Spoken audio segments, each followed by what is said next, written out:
Livre des Actes, chapitre 24. Or, 5 jours après, Chanania le grand prêtre descendit avec les anciens et un certain Tertullus, orateur. Ils portèrent plainte au gouverneur contre Paulus. Mais l'ayant appelé, Tertullus fut le premier à l'accuser, disant: Nous jouissons par ton moyen d'une grande paix, et des mesures publiques saines sont prises pour cette nation par ton soin providentiel. Partout et de toute manière, très excellent Félix, nous les accueillons avec une entière reconnaissance. Mais afin de ne pas t'arrêter davantage, je te prie de nous entendre, selon ta bonté, dans ce que nous allons te dire en peu de paroles.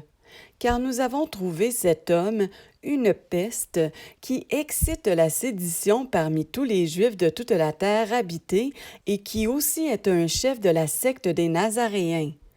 Il a même tenté de profaner le temple.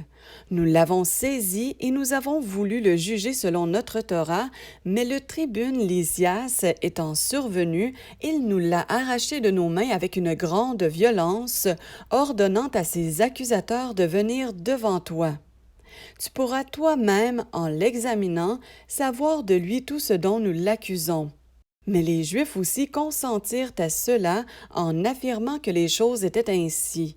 Et après que le gouverneur lui eut fait signe de parler, Paulus répondit: Sachant qu'il y a déjà plusieurs années que tu es le juge de cette nation, je réponds pour moi avec plus de courage. Tu peux savoir qu'il n'y a pas plus de 12 jours que je suis monté à Jérusalem pour adorer.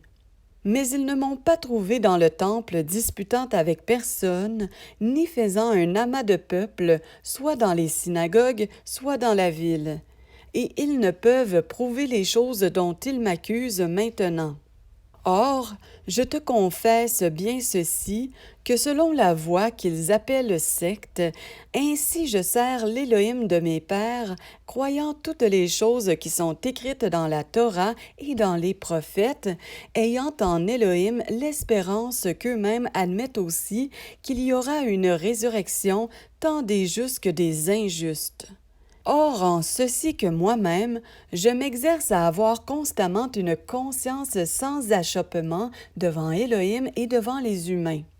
Or, après plusieurs années, je suis venu pour faire des aumônes et des offrandes dans ma nation.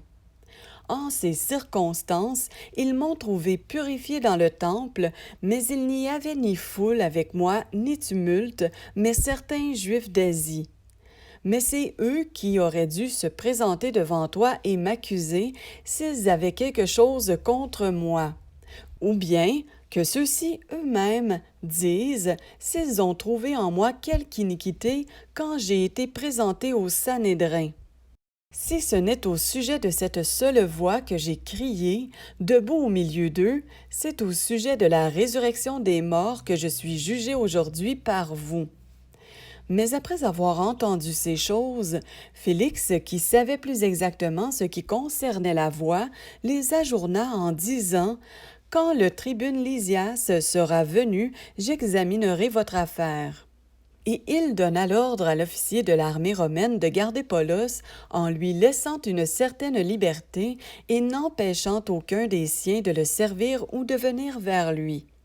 Et quelques jours après, Félix vint avec Drusilla, sa femme, qui était juive, et il envoya chercher Paulus. Il l'entendit sur la foi en Machia.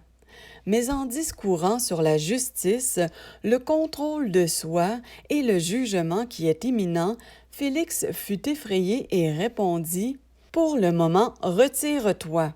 Mais quand j'aurai trouvé le temps convenable, je te convoquerai. Mais il espérait en même temps que Paulus lui donnerait de l'argent afin de le délivrer, c'est pourquoi il l'envoyait chercher souvent et s'entretenait avec lui. Or, après 2 ans accomplis, Félix eut pour successeur Porcius Festus, qui, voulant faire plaisir aux Juifs, laissa Paulus lié.